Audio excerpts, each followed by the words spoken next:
Welcome back. We have Lori Horton in the studio this morning to teach us how to make pineapple upside down cake. Good morning to you, Lori. Thank you for being with us this morning. Absolutely. Happy Monday again. Yes. Oh, it's a little nicer out there today. So we're going to do really a classic favorite with the pineapple upside down cake. Yeah. Oh, it's absolutely perfect. It's great. You can kind of do it up a little bit ahead, so it's going to be good for those weekend cookouts. But we've got kind of some important steps that we have to start with on this one, because we really want to get that perfect layered top, Right. which is going to be the bottom, Yes. hence the upside down. So first off, I did mine today in a bundt pan, and I think really the sort of classic old-fashioned way to do it is in more of a sheet pan, but I just like the look of it. You can do it either way, but the most important part is how we prep the pan, because otherwise when you go to turn that out, it's going to stick to the bottom of the pan and you're not going to get that nice finish. So you can use the baking spray, but I want to make sure that we point out there is a difference between the baking spray and the cooking spray. Not the same thing. You can also do it the tried and true old-fashioned way. Take that Crisco and grease the pan, dust it with some flour, whatever you like the best. But you want to be really, really thorough and just make sure you get the inside and the outside of your pan, those edges, all the way up to the sides on that, okay? Once we have a really good coating of whatever we're doing in there, we'll start with a couple tablespoons of butter.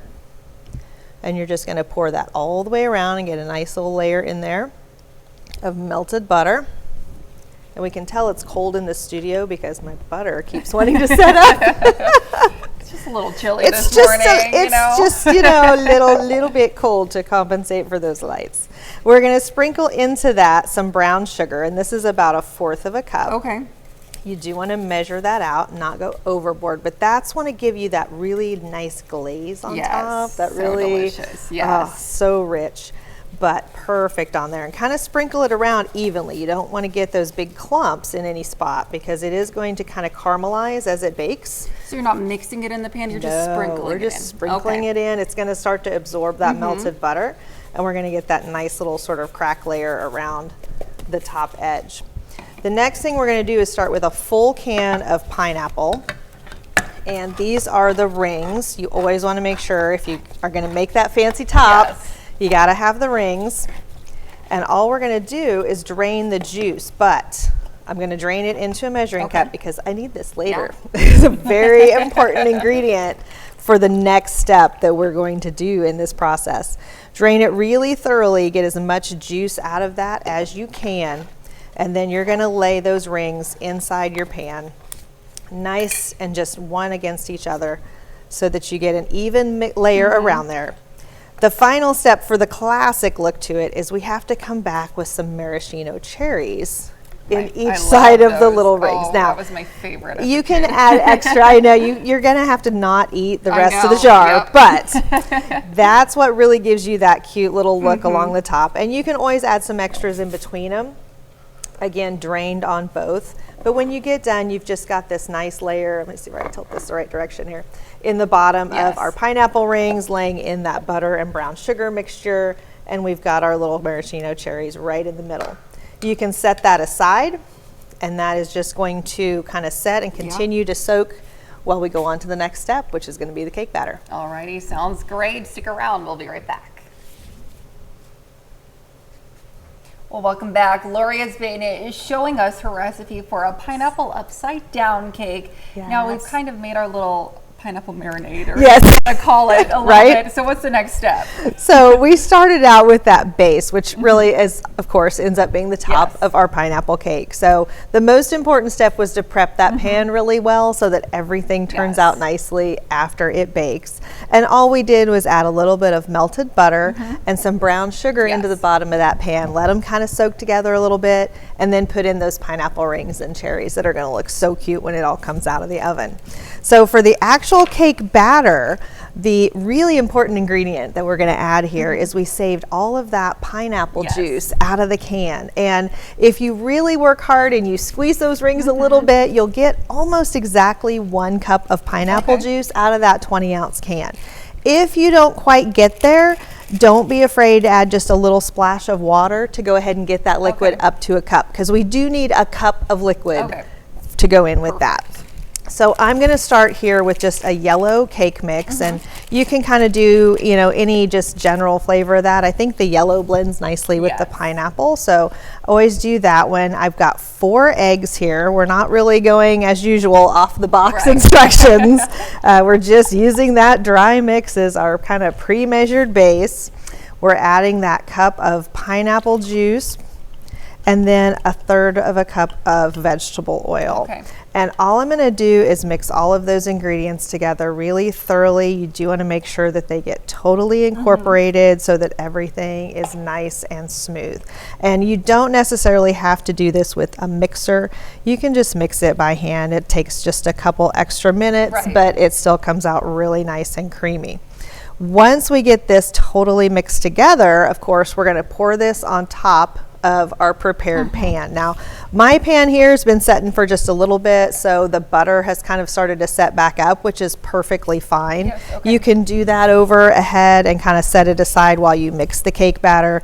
That doesn't have to stay really soft and melted before you put it in the oven. Yeah. Now, the pineapple juice in this is going to really give it a nice tang, but it's not going to overpower the nice softness of the cake. So it's a good combination. And a lot of people, you have a lot of different recipes out there. We want to keep in mind, pineapple upside down cake is a recipe that's been around since like the 20s. Yes. It's a favorite. A lot of people make it in a cast iron skillet. It's a really old school recipe that came about when pineapple in a can really became available in the United States, which was like 1925. So this one, Grandma's probably got a favorite recipe for a scratch mix of this for that batter, and that's great too. We're just trying to simplify it a little bit for you. Easy. And some have the pineapple juice in them, some do not. Oh, okay. But I think myself, I really like to get that strong pineapple flavor in it, and that's the best way to do it with the fresh juice. So we again want to make sure this is really nice and creamy. Mix it until all the lumps of that dry batter are out of it.